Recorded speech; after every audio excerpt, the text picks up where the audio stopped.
Hi friends, എല്ലാവർക്കും നമസ്കാരം. എല്ലാവർക്കും സുഖമെന്ന് വിശ്വസിക്കുന്നു. ഇന്ന് ഞാൻ വന്നിരിക്കുന്ന ഒരു വളരെ സിമ്പിളായിട്ട് നമുക്ക് ചെയ്തെടുക്കാൻ പറ്റുന്നൊരു കറിയുമായിട്ടാണ്.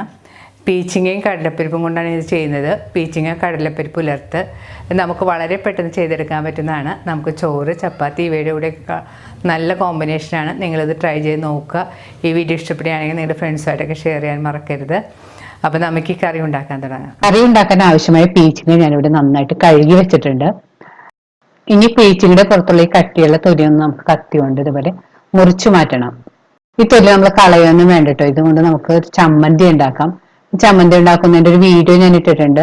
അതിന്റെ ലിങ്ക് ഞാൻ ഡിസ്ക്രിപ്ഷൻ ബോക്സിൽ കൊടുക്കുന്നതാണ്. നിങ്ങൾ അതൊന്ന് കണ്ടു നോക്കാം. നല്ല ടേസ്റ്റി ആയിട്ടുള്ളൊരു ചമ്മന്തിയാണിത്.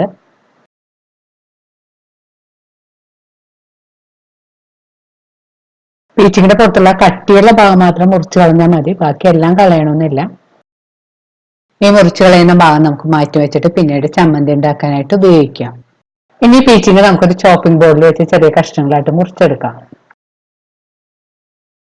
കറിക്ക് ആവശ്യമായ കടലപ്പരിപ്പാണ് ഇത്. പരിപ്പ് നന്നായിട്ട് കഴുകിയതിന് ശേഷം 1 മണിക്കൂർ ഒന്ന് കുതിർത്ത് വെച്ചിട്ടുണ്ടെങ്കിൽ പെട്ടെന്ന് നമുക്ക് പരിപ്പ് വേവിച്ചെടുക്കാൻ പറ്റും. പരിപ്പ് കുതിർത്ത് വെച്ചിട്ട് 1 മണിക്കൂറെല്ലാം കഴിഞ്ഞിട്ടുണ്ട്. എന്നിട്ട് നമുക്കൊരു പ്രഷർ കുക്കറിലേക്ക് ഇട്ട് കൊടുക്കാം. അതിലേക്ക് കുറച്ച് വെള്ളവും കൂടെ ചേർത്തതിന് ശേഷം ഈ പരിപ്പൊന്ന് നമുക്ക് വേവിച്ചെടുക്കണം. ഇതിലേക്ക് 1/2 ടീസ്പൂൺ ഉപ്പുപൊടി കൂടി ചേർത്തൊന്ന് നന്നായിട്ട് മിക്സ് ചെയ്ത് കൊടുക്കണം. പരിപ്പ് വേവിക്കുമ്പോൾ ശ്രദ്ധിക്കേണ്ടത് പരിപ്പ് കൂടുതൽ വെന്തൊന്നും ഉടഞ്ഞു പോകരുത്. ഇതിൽ വെച്ചതിന് ശേഷം ഒരു 2-3 വിസിൽ വരുമ്പോഴത്തേക്കും നമുക്ക് സ്റ്റവ് ഓഫ് ചെയ്തിടാം. പരിപ്പ് കൂടുതൽ വെന്ത് പോയിട്ടുണ്ടെങ്കിൽ കറി അത്ര ടേസ്റ്റ് കാണൂല. ഇനി ഇതിനായിട്ട് വേണ്ടത് കടുക്, വെളുത്തുള്ളി, 1/2 കപ്പ് ചെറിയ ഉള്ളി, കറിവേപ്പില, ഉണക്കമുളക്, മഞ്ഞൾപ്പൊടി, ആവശ്യത്തിന് ഉപ്പുപൊടി, വെളിച്ചെണ്ണ. ആദ്യം നമുക്ക് ഉണക്കമുളകും വെളുത്തുള്ളിയും ചെറിയ ഉള്ളിയും കൂടെ ഒന്ന് ചതച്ചെടുക്കണം. ഞാനിവിടെ ഇതുപോലുള്ള കല്ലിലിട്ടാണ് ചതച്ചിരിക്കുന്നത്. ഇപ്പൊ നിങ്ങളുടെ കയ്യിൽ കല്ലൊന്നും ഇല്ലെങ്കിൽ മിക്സിയിലിട്ടൊന്ന് ചതച്ചെടുത്താൽ മതി. കൂടുതൽ അരഞ്ഞു പോയിട്ട് മിക്സിയിലാണെങ്കിലും ഒന്ന് ജസ്റ്റ് 2 പ്രാവശ്യം ഒന്ന് കറക്കി എടുത്താൽ മതി.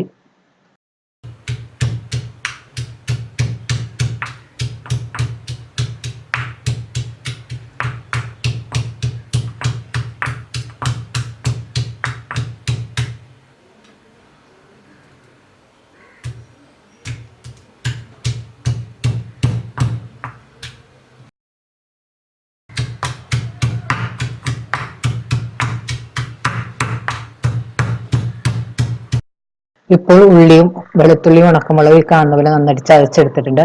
നമുക്കൊരു പാത്രത്തിലേക്ക് മാറ്റി വെക്കാം.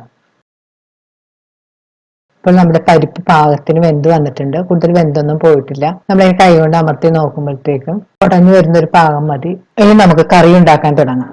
കറി ഉണ്ടാക്കാനായിട്ട് ഞാനിവിടെ ഒരു പാൻ ചൂടാക്കാൻ വെച്ചിട്ടുണ്ട്.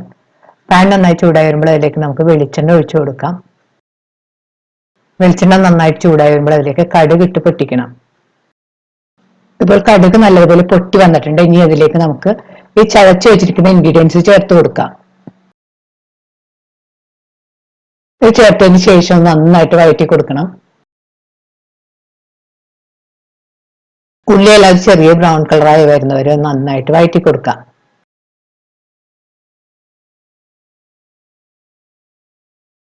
ഇപ്പോൾ ഉള്ളിയെല്ലാം ചെറിയ ബ്രൗൺ കളറായി തുടങ്ങിയിട്ടുണ്ട്. ഈ സമയത്ത് നമുക്ക് ഇതിലേക്ക് മഞ്ഞൾപ്പൊടിയും കറിവേപ്പിലയും കൂടി ചേർത്ത് വീണ്ടും 1 മിനിറ്റ് ഒന്ന് നന്നായിട്ട് വഴറ്റി കൊടുക്കാം. ഇനി ഇതിലേക്ക് അരിഞ്ഞു വെച്ചിരിക്കുന്ന പീച്ചിങ്ങ കൂടെ ചേർത്ത് വീണ്ടും നന്നായിട്ടൊന്ന് വഴറ്റി കൊടുക്കണം.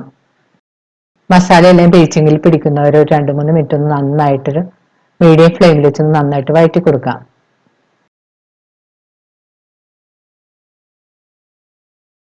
ഇനി ഇതിലേക്ക് വേവിച്ചു വെച്ചിരിക്കുന്ന പരിപ്പ് അതിലുള്ള വെള്ളത്തോടുകൂടി തന്നെ നമുക്ക് ഇതിലേക്ക് ഒഴിച്ചു കൊടുക്കാം. പരിപ്പ് ചേർത്തതിന് ശേഷം വീണ്ടും ഒന്ന് നന്നായിട്ട് മിക്സ് ചെയ്ത് കൊടുക്കാം.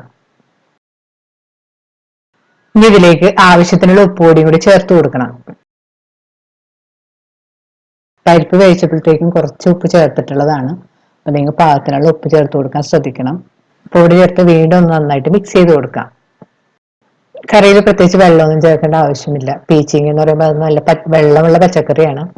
അത് നന്നായിട്ട് കുക്കായി വരുമ്പോഴത്തേക്ക് ആ പീച്ചിങ്ങയിൽ തന്നെ വെള്ളം ഇറങ്ങി വരും. നമുക്ക് പാൻ മൂടി വെച്ചത് കുക്ക് ചെയ്യാം. ഇടയ്ക്ക് നമുക്ക് മൂടി മാറ്റിയതിനു ശേഷം വീണ്ടും ഒന്ന് നന്നായിട്ട് ഇളക്കി കൊടുക്കണം. ഈ കാണുന്ന പോലെ പീച്ചിങ്ങയിൽ നിന്ന് തന്നെ വെള്ളമൊക്കെ നന്നായിട്ട് ഇറങ്ങി വന്നിട്ടുണ്ട്. വീണ്ടും നമുക്കിത് മൂടി വെച്ച് നന്നായിട്ട് വേവിച്ചെടുക്കാം. ഇപ്പോൾ പീച്ചിങ് കുക്ക് ചെയ്യാൻ വെച്ചിട്ട് ഏകദേശം 8 മിനിറ്റ് എല്ലാം കഴിഞ്ഞിട്ട് നമുക്ക് തുറന്ന് നോക്കാം. പീച്ചിങ് ഒന്ന് ഡ്രൈ ആയി ഏകദേശം കുക്കായി വന്നിട്ടുണ്ട്. വെന്തിട്ടുണ്ടോന്ന് അറിയാനായിട്ട് നമുക്കൊരു കഷ്ണം എടുത്ത് കടിച്ചു നോക്കാം. പീച്ചിങ് ഒക്കെ നല്ല പാകത്തിന് വെന്ത് വന്നിട്ടുണ്ട്. ഇനി നമുക്ക് സ്റ്റവ് ഓഫ് ചെയ്യാം. ഈ കറി നമുക്ക് ചൂടോടെ ചോറ്, ചപ്പാത്തി ഇവരുടെ കൂടെയൊക്കെ നല്ല കോമ്പിനേഷനാണ്. നിങ്ങളിത് ട്രൈ ചെയ്ത് നോക്കാം. നമുക്ക് വളരെ പെട്ടെന്ന് വളരെ ഈസി ആയിട്ട് ഉണ്ടാക്കിയെടുക്കാൻ പറ്റുന്നതാണ്. ഞാൻ ഇതിന്റെ പീച്ചിങ്ങിന്റെ കുറേയധികം റെസിപ്പീസ് ഒക്കെ ഇട്ടിട്ടുണ്ട്. കാണാത്തവർ അതെല്ലാം കണ്ടു നോക്കുക. ഈ വീഡിയോ ഇഷ്ടപ്പെടുകയാണെങ്കിൽ ലൈക്ക്, ഷെയറും കമന്റും. എന്റെ ചാനൽ ആദ്യമായി കാണുന്നവർ സബ്സ്ക്രൈബ് ചെയ്യാനും മറക്കരുത്. വീണ്ടും ഇതുപോലുള്ള നല്ല റെസിപ്പിയുമായി നമുക്ക് കാണാം. Thank you.